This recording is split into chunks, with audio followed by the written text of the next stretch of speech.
Hey guys, it's me again, and my brother today is reading Goofy Mind the House, and I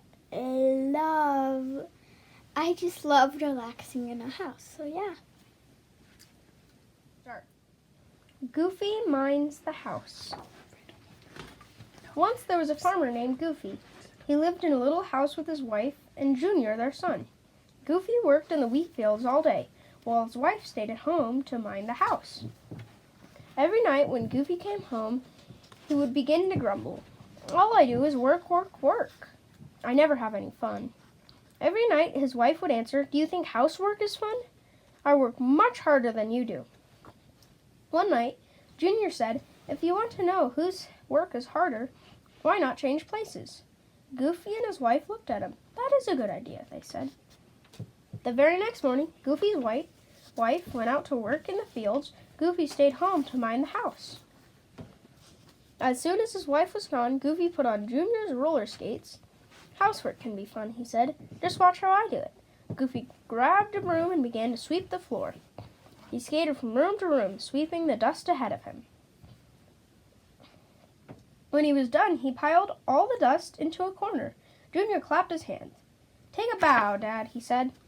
Goofy took a bow, but his broom caught on the laundry basket. Up went the basket, down came clothes into the pile of dust. "Don't worry, son," said Goofy.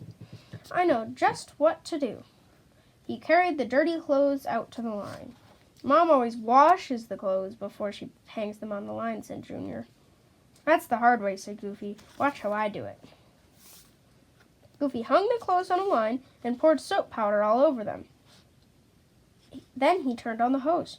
"I'm washing the clothes and giving you a shower at the same time," said Goofy. "Yes, Dad," said Junior, "but the yard is getting muddy." Suddenly the cow began to moo. She sounded very unhappy. "I forgot to milk the cow," cried Goofy. He grabbed a bucket and ran through the mud. Then he sat down and milked the cow. When Goofy brought the milk into the house, Junior and the cat came with. "Dad," cried Junior as he pointed at the floor, "we tracked mud all over the kitchen." Goofy looked at the floor. "Don't worry, son," he said. "I know just what to do." Goofy dipped 2 sponges into a bucket of soapy water. Then he tied the sponges onto his feet. Squish, splash. Squish, splash.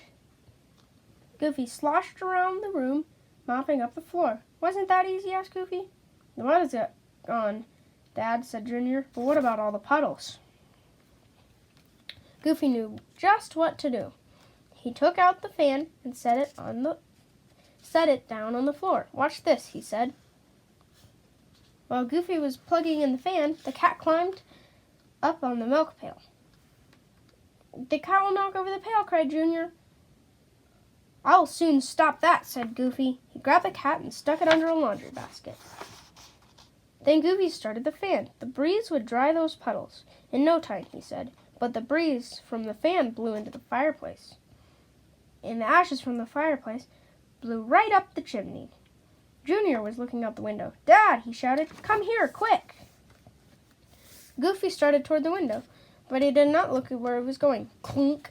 His foot went to his clunk went his foot. Clang went the pail. The milk spilled all over the floor. "I know just how to get rid of that milk," said Goofy. He lifted the basket and let out the cat. It began to lap up the milk. Then Goofy ran to the window to see what Junior was shouting about. The fan had blown the ashes all over the clothes. The water from the hose had flooded the yard. The poor cow was standing in soap suds to her neck. "Don't worry, son," said Goofy. "I'll take care of the cow." Goofy grabbed a long board, he put it against the house, and he pushed the cow onto the roof. Now she was safe on top of the house. "Your mother will be soon home," said Goofy. "I must go cook our dinner." "Watch the cow." "I'll watch the cow," said Junior. Goofy went into the kitchen and filled a cooking pot with water. He poured a whole box of oatmeal into the pot. Suddenly, Junior was shouting. "Dad," cried Junior, "the cow is sliding off the roof." Goofy looked out the window. "Don't worry, son," he said. "We can take care of that." Goofy pulled the cow back onto the roof. He took a long rope, tied one end around her. He dropped the other end of the rope down the chimney.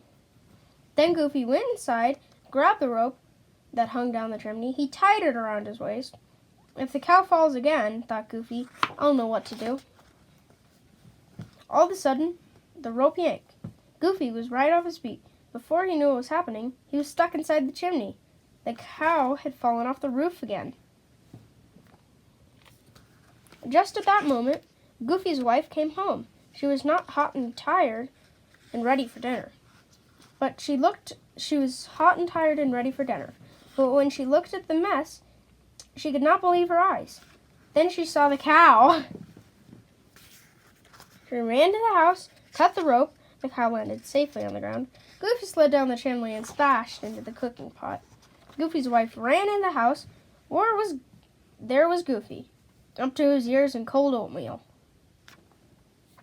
That night, Goofy decided that minding the house was hard work. His wife decided that working in the fields was hard too. And as for Junior, he was happy. He did not have to hear one more word about whose work was harder. That was Goofy Minds the House.